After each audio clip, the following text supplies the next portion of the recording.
Hey friends, it's Pastor Mike from Fellowship Church again. It's always good to connect with you. I almost said it's always good to see you, but the fact is every week we're still recording these things with cameras and it breaks my heart because I'd sure rather be talking to you face to face, but this is the situation that we're in right now, and I sure am glad that you're able to tune into these videos. I appreciate all of the positive feedback I've been getting from you, and I just continue to pray for all of you.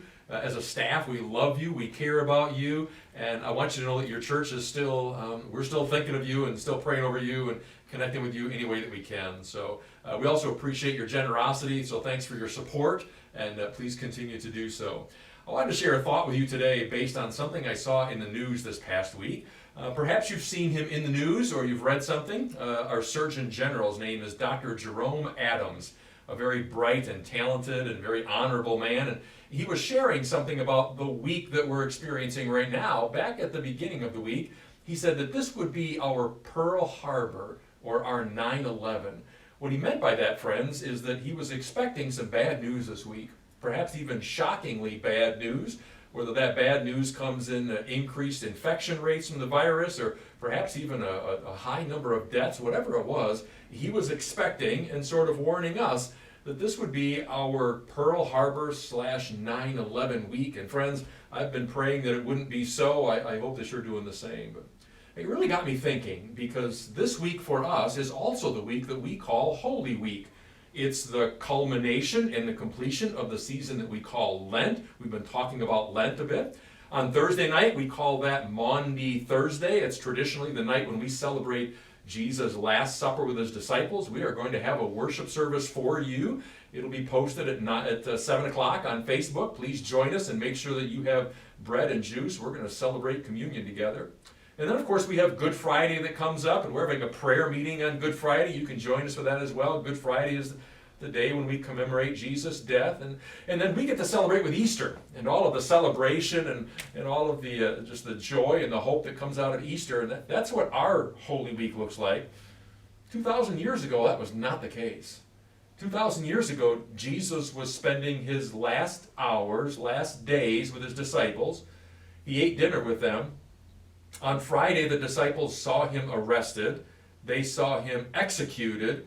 And then they lived with Saturday, the day in the tomb. And they lived all of that without knowing that Easter was coming. For us, Holy Week feels different because we recognize Jesus' death, but we know that Easter's coming. They didn't know Easter was coming. For them, it was their Pearl Harbor week. It was their 9/11 week. They just got a lot of bad news. They were trying to process all that bad news. Jesus had warned them in advance that he would be leaving them, but they didn't know what all that meant. It was just a week of pain for them.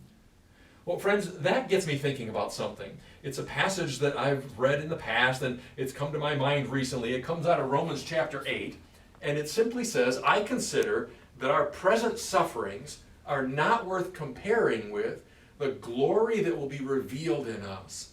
And I think it's the Bible's way of saying that there are two things we may be aware of. First of all, present sufferings. Friends, we are certainly living with some present sufferings. Uncertainty, anxiety, fear, worry, illnesses. We're concerned for ourselves, our families, friends, and neighbors. We're living with present sufferings right now. But God says, I want you to know that there's glory coming. And glory is always a sign of God's work in the world. Whenever God's active in the world, we call that glory. And you could say it's not even earthly, it's heavenly. And God says, if you want to compare present sufferings to glory, well, they're not even worth comparing, because the glory far outweighs the present sufferings. Friends, this may be our Pearl Harbor week. It may be our 9/11 week. There may be some more difficult weeks to come as we continue to live in this virus and all the aftermath of it, all the financial, economical implications. But here's what God says.